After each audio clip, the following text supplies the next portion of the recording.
પોરબંદરનું ઘરેણું કહી શકાય તેવા આ રમણીય અને સુંદર દરિયાને ગંદુ કરી નાખવા માટે જેતપુરના સાડી ઉદ્યોગના કેમિકલયુક્ત પાણી વહાવવાનો પ્રોજેક્ટ સરકારે આગળ ધપાવી દીધો છે અને જમીન સંપાદનની પ્રક્રિયા હાથ ધરવામાં આવી છે. આમ છતાં પોરબંદરવાસીઓ હજુ સુધી આ મુદ્દે જાગ્યા નથી. આ બાબત ચિંતાજનક છે અને રાજકારણ તથા પક્ષાપક્ષી છોડીને સૌએ એક સાથે આ પ્રોજેક્ટને રદ કરવા માટે માંગ કરવી જોઈએ અને તેના માટે છેલ્લા 3.5 વર્ષથી સેવ પોરબંદર સી દ્વારા રવિવારે કેમિકલયુક્ત પાણીની અંતિમ યાત્રા સહિત સ્કૂટર રેલીનું આયોજન થયું છે. તેથી વધુને વધુ લોકો તેમાં જોડાય તેવી અપીલ આયોજક ડોક્ટર નૂતન ગોકાણીએ કરી છે. નમસ્કાર, હું ડૉક્ટર નૂતન ગોકાણી, સેવ પોરબંદર સી તરફથી. આપ સૌ જાણો જ છો કે જેતપુર પાણીની યોજના તેના અંતિમ તબક્કામાં પહોંચી ગઈ છે અને આ પાઇપલાઇનનું કામ બહુ જ જલ્દી શરૂ થઈ રહ્યું છે. જો હવે આપણે નહીં જાગીએ તો આપણે ક્યારેય નહીં જાગીએ અને હવે આપણે નહીં જાગીએ તો પોરબંદરનું પતન માટે માત્ર ને માત્ર આપણે જવાબદાર છીએ. આપણી પેઢીઓના પતન માટે માત્ર ને માત્ર આપણે જવાબદાર રહેશું. તો આપણે સૌએ હવે જાગવાની જરૂર છે. મચ્છીમાર ઉદ્યોગ અને ખેતી ઉદ્યોગ સૌથી વધારે આમાં હેરાન થશે. ઘેરના ખેડૂતો, જો તમને કહેવામાં આવ્યું હોય કે આ પાઇપલાઇન આવશે તો તમારું પાણી તમને હેરાન નહીં કરે તો આ ખોટી વાત છે. 10 ફૂટ નીચે જ્યારે આ પાઇપલાઇન તૂટશે ત્યારે આપની જમીનો ક્યાં સુધી બંજર થશે તે તમારા ધ્યાનમાં પણ નહીં હોય અને તમારી પેઢી આ વાવવા લાયક નહીં રહે. આ જ રીતે માછીમાર ભાઈઓ પણ કોઈ પણ જગ્યાએ ધંધો એમને નહીં મળે અને આખા ગુજરાતના માછીમારો હેરાન થવાની તૈયારીમાં છે. તો પોરબંદરની દરેક જ્ઞાતિ સંસ્થાઓ, સામાજિક સંસ્થાઓ, શૈક્ષણિક સંસ્થાઓ, રાજકીય પક્ષો અને ડૉક્ટરો, વકીલો, ઉદ્યોગકારો, એન્જિનિયરો, જેને લાગુ પડતું હોય, પોરબંદરમાં રહેતું નાનામાં નાના બાળકથી માંડીને તમામ લોકોને હવે જાગવાની જરૂર છે. આ અંતર્ગત સેવ પોરબંદર સી દ્વારા એક સ્મશાન યાત્રાનું આયોજન કરવામાં આવેલું છે, જેમાં જેતપુર પાણીની આપણે સ્મશાન યાત્રા કાઢીશું અને તેને ઇન્દ્રેશ્વર પાસે એની ચિતામાં આપણે હોમશું. તો આ કાર્યક્રમની અંદર પોરબંદરના તમામ લોકો જોડાય એવી હું આપને વિનંતી કરું છું, કારણ કે આ જોડાણ એ સરકારશ્રીને જગાડશે કે ભાઈ પોરબંદરના લોકોને આ યોજના નથી ફાવતી. તમારા ઘરમાં પણ તમને જો રોટલી ના ભાવે તો તમારા ઘરનાને કહીને તમે પાછી કાંઈ બીજી વસ્તુ બનાવડાવો છો. તો એ જ રીતે આપણે સરકારશ્રીને જણાવીએ કે તમારી આ રોટલી અમને નથી ફાવતી, તો તમે એના બદલે અમને કંઈક બીજા ઓપ્શન આપો અને અમારા દરિયામાં પાણી ના નાખો. આ જે એક કાર્યક્રમ છે તે અંતર્ગત આપણે એક સ્મશાન યાત્રા કાઢવા જઈ રહ્યા છીએ.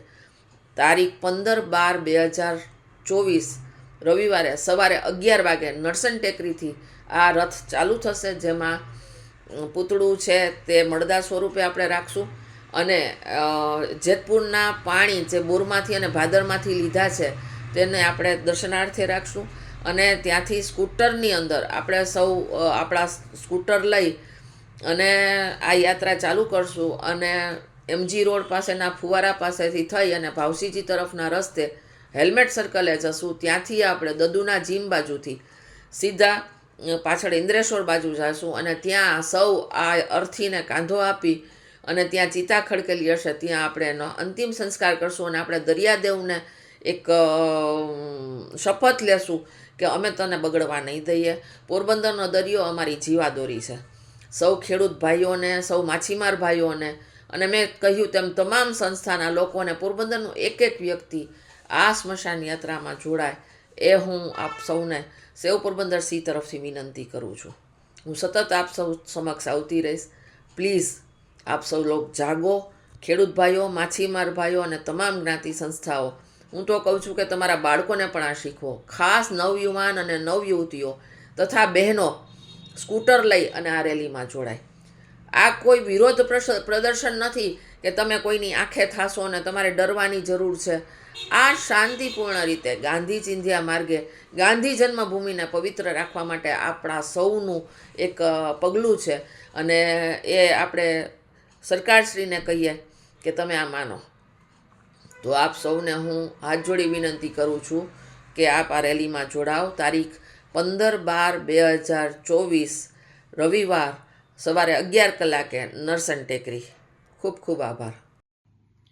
સેવ પોરબંદર સી અને નૂતનબેન ગોકાણીના માધ્યમથી સમગ્ર પોરબંદરવાસીઓને હું રાજુ ઓડેદરા એક અપીલ કરવા માંગુ છું કે તારીખ 15/12/2024 અને સવારે 11 વાગે નરસન ટેકરીથી આપણે જે જેતપુરની પાણીની પાઇપલાઇનનો પ્રોજેક્ટ સરકાર દ્વારા હાથ ધરવામાં આવે છે એમના વિરોધમાં અને એમ એક બાઇક રેલીનું આયોજન કરવામાં આવેલ છે. એ બાઇક રેલી છે નરસન ટેકરીથી સ્મશાન સુધી લઈ જવામાં આવશે અને ત્યાં એ જે પ્રોજેક્ટ છે એની અર્થીને ના અંતિમ સંસ્કાર કરવામાં આવશે. આ પ્રકારના બાઇક રેલીનું અને કાર્યક્રમનું આયોજન છે. સમગ્ર પોરબંદર વાસીઓને આ તકે હું 2 હાથ જોડીને વિનંતી કરું છું કે આપના અને આપના બાળકોના ભવિષ્ય માટે અને પોરબંદરના દરિયાઈ સુંદરતા માટે, પોરબંદરના માછીમારો માટે, પોરબંદરના ખેડૂતો માટે અને તમામ પોરબંદર વાસીઓ માટે આ યોજના એ સ્થગિત થાય અને અટકી જાય એ ખૂબ જ જરૂરી છે. માટે આપ બધા જને વિનંતી કરું છું કે આપ એક ઘરેથી એક માણસ છે એ જરૂર આ રેલીમાં જોડાય. તમામ પ્રબુદ્ધ નાગરિકો અને સમાજ સેવાભાવી સંસ્થાઓ, તમામ વર્ગના કર્મચારીઓ, તમામ વર્ગના ધંધાર્થી લોકો અને તમામ વેપારી મંડળ અને તમામ ધંધા સાથે જોડાયેલા મજૂર સંગઠનો સાથે જોડાયેલા તમામ વર્ગને આ તકે વિનંતી કરું છું કે આ રેલીમાં આપ અચૂક હાજર રહેશો. આ જે પાઇપલાઇન છે એ ઘેડ વિસ્તારમાંથી ઉપરથી આવતી હોવાથી અને જમીન સંપાદન સરકાર કરે છે એટલે સરકાર ક્યાંક ને ક્યાંક જમીનની માલિકી પણ લેશે અને એમાંથી પાઇપલાઇન પસાર કરશે. જ્યારે આ પાઇપલાઇન પસાર થશે ત્યારે ટૂંકા અંતરે એર વાલ પણ મૂકવામાં આવશે.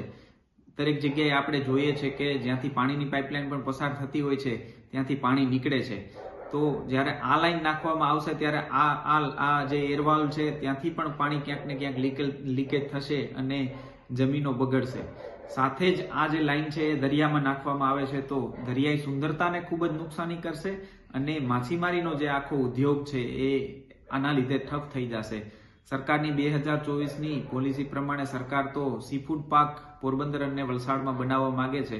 જો માછીમારીનો ઉદ્યોગ જ અહીંયા પતી જવાનો હોય તો સીફૂડ પાર્ક બનાવી અને લોકોને ભ્રમિત કરવાનો પણ સરકાર દ્વારા જે પ્રયત્ન કરવામાં આવે છે એમનો પણ કોઈ મતલબ નથી. ઉપરાંત જ્યાં પાઇપલાઇન નીકળશે ત્યાંથી 20 કિલોમીટરના રેડિયસમાં ટર્ટલ નેસ્ટિંગ એટલે કાચબા ઉછેર કેન્દ્ર પણ આવેલા છે એટલે એ જીવસૃષ્ટિને પણ ખૂબ જ નુકસાન કરે એવું છે. પોરબંદર પ્રવાસનની દ્રષ્ટિએ પણ ખૂબ જ અગત્યનું હોવાથી જો આ પાઇપલાઇન પોરબંદર સુધી પહોંચશે અને અહીંયા જો આ પાઇપલાઇન નાખવામાં આવશે તો પ્રવાસીઓને શું, આપના માધ્યમથી સરકારને પણ પૂછવા માંગુ છું કે પ્રવાસીઓને શું આપણે લાલ કલરનો દરિયો દેખાડવા માંગીએ છીએ અથવા તો જેતપુરના કેમિકલયુક્ત પાણીના છોડેલાનો રંગબેરંગી પ્રકારનો દરિયો દેખાડવા માંગીએ છીએ? એ સરકાર જવાબ આપે. અને 2 હાથ જોડીને વિનંતી કરું છું કે પોરબંદરના તમામ નાગરિકો છે એ આ તકે આ રેલીમાં જોડાય અને નૂતનબેન અને એની સમગ્ર ટીમને પોરબંદર વતી અને પોરબંદર માટે એમને સહયોગ આપે એવી સૌને વિનંતી કરું છું.